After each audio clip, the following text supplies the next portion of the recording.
nuestro primer episodio de nuestro podcast, el ABC del Trabajo Social. Nosotras somos Rosemary Berrocal y Yasmín Calderón. Y el día de hoy estaremos hablando de temas muy interesantes acerca del diagnóstico social.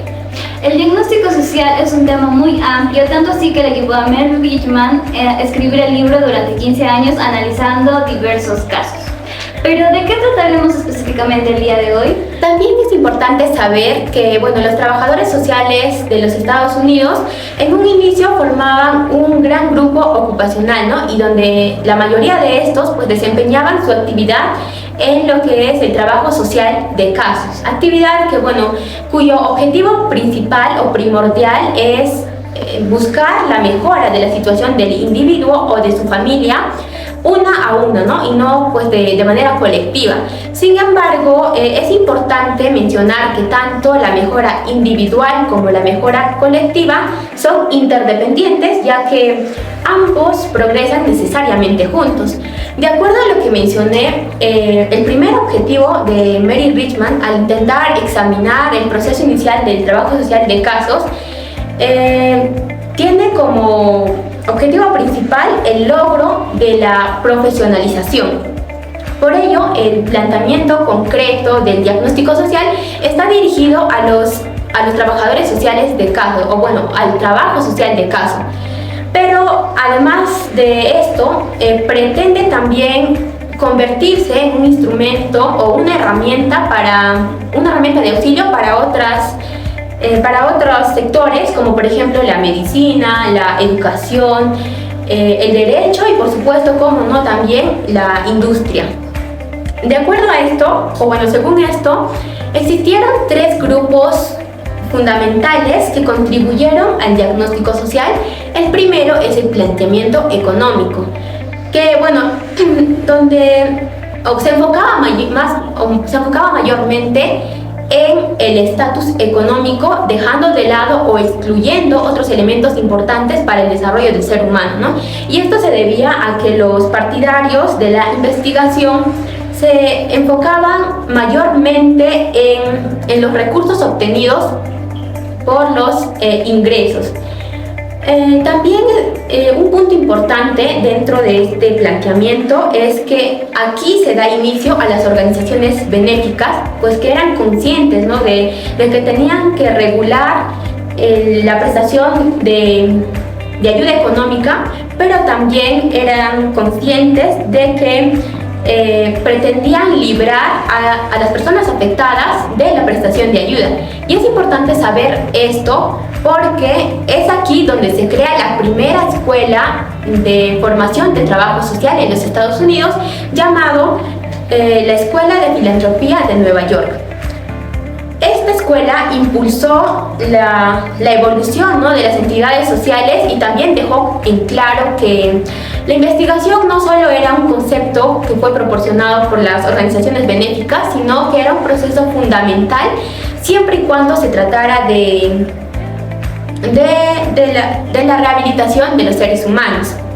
El otro planteamiento también importante es el planteamiento basado en el estudio del menor, en donde se garantizó la aprobación de una legislación en materia de los tribunales de menores, esto combinado con la idea de, por ejemplo, la libertad condicional del niño, las audiencias separadas y también los magistrados especializados.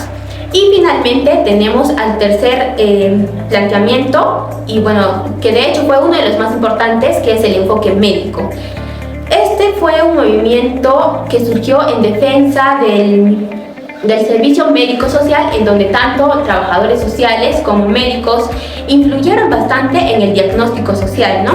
Y surgió en aras de la mejora de la salud pública. Este enfoque fue creado por el doctor Richard, quien en su intento por mejorar la práctica médica descubrió el valor de un trabajador social en el hecho de que él podía obtener un diagnóstico más certero y con esto también un tratamiento más eficaz. Pero no solo es necesario conocer la historia o los inicios de la evidencia social, sino que también es importante conocer otros aspectos. Tienes razón, Rose. Dentro de estos aspectos encontramos los procesos que nos permiten establecer un diagnóstico social, los cuales son la recopilación de la evidencia y en base a ello la extracción de las inferencias. El primer contacto que se da del trabajador social con el cliente, con su familia y con fuentes ajenas al grupo familiar es donde se recopila la evidencia. De esta manera es necesario que el trabajador social conozca la importancia que le debe otorgar a la evidencia social que ha recopilado. Asimismo, es necesario que estudie la fiabilidad de la evidencia en la cual basa sus decisiones. Pero, ¿qué entendemos por evidencia social? La evidencia social son todos y cada uno de los hechos, ya sean personales o familiares, que en conjunto nos permiten identificar las problemáticas sociales que aquejan al cliente. Es decir, que la evidencia social toma en cuenta e incluye a todos los elementos que, aunque aparentemente parezcan irrelevantes, cuando forman un conjunto, forman parte significativa de la evidencia social. Es así que el uso de la evidencia social se ha multiplicado en otras profesiones. Por ejemplo, los educadores consideran necesario tener un expediente social de sus alumnos para que los puedan tratar de forma personalizada. La evidencia social ha obtenido un gran reconocimiento en diversas áreas como lo son derecho, psicología, historia, educación, ya que consideran útiles los datos que los trabajadores sociales recopilan. Sin embargo, para que el aspecto social pueda ser incluido con más eficiencia en estas áreas, es necesario que los trabajadores sociales hagan un análisis más profundo y riguroso de las experiencias que tienen. Por ello es necesario profundizar en el concepto de evidencia. Exactamente, ¿no? Por eso es importante conocer algunas definiciones relativas a la evidencia, en donde encontramos algunos términos empleados, como por ejemplo el diagnóstico, ¿no? Que es una definición breve, precisa y pertinente, donde el diagnóstico social debe tratar de llegar a lo más exacto posible de la situación social, así como de la personalidad del sujeto con el que estamos tratando. Otro término importante también es el de testigo, ¿no? Ya que se utilizan las declaraciones personales como evidencia, en donde el testigo pues informa lo que ha oído o visto de la situación social. Y finalmente el tercer término son los hechos, que no se limitan solamente a las situaciones tangibles o que podemos percibir, sino que dentro de esos también se incluye a los pensamientos y a las situaciones que también son considerados como hechos. Y por otra parte, otro punto importante también es conocer los tipos de evidencia, ¿no? Entre ellas encontramos a la evidencia real, que pues son los hechos que son percibidos por nuestros sentidos y que a la vez se constituyen la base de la inferencia. Por ejemplo, si observamos una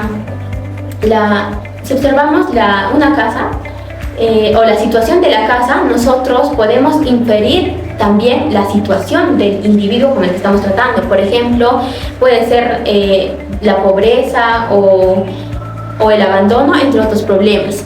El otro tipo de evidencia es la evidencia testimonial, que bueno, son aserciones realizadas por los seres humanos, pero es importante conocer que las personas tienen diferentes prejuicios, ¿no? Por ello, se debe tener una capacidad de análisis más crítica. Y finalmente tenemos a la evidencia circunstancial, en donde aquí la base de la inferencia puede ser cualquier cosa que podamos percibir o sentir. Ya, de acuerdo a todos estos tipos de evidencia, hay una que debemos profundizar más, como ya lo mencionaba, debido a que pues, requiere de una capacidad de análisis más profunda. Así es, Rose. Es así que al momento de evaluar la evidencia se debe de tener en cuenta dos factores que condicionan el valor del testimonio, que son la competencia del testigo y la parcialidad del testigo. La competencia del testigo depende de la atención del testigo, de la capacidad de memoria y de la sugestionabilidad. La atención que el testigo le otorga al incidente va a depender de la importancia que le da en el momento en el que ocurren los hechos. Asimismo, va a depender si anteriormente ha tenido experiencias similares a lo ocurrido. Esto vendría a ser su pensamiento de base, que es el material que utiliza para hacer sus reflexiones. Es así, de esta manera, que el testigo no prestará atención si no tiene similitud con las experiencias pasadas.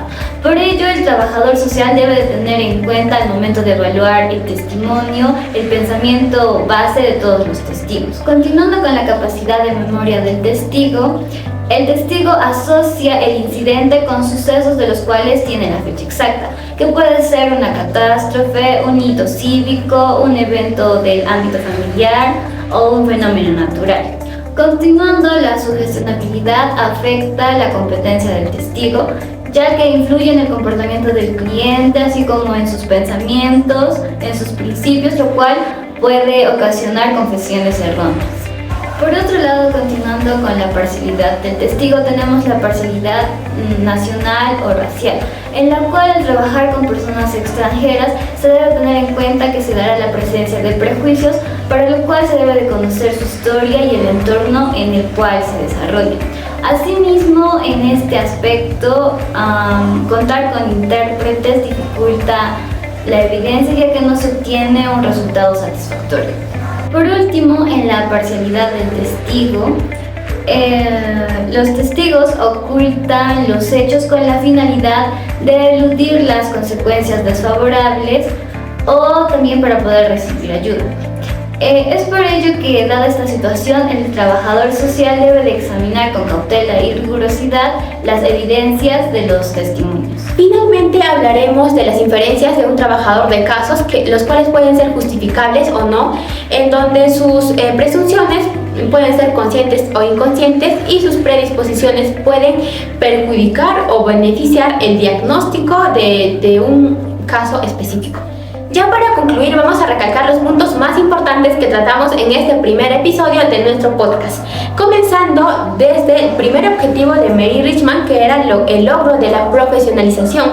Asimismo, es importante recordar, y algo que no se debe olvidar, es la evidencia social y todos los factores que esta incluye, ¿no?, para poder realizar un trabajo adecuado en el trabajo social de casos. De acuerdo a lo mencionado, se puede ver que Mary Richman hizo una gran labor desde los inicios de la carrera. Bueno, amigos, eso fue todo en el primer episodio de nuestro podcast. Nos vemos en el siguiente episodio. No olviden darle like, comentar, suscribirse y compartir. Adiós.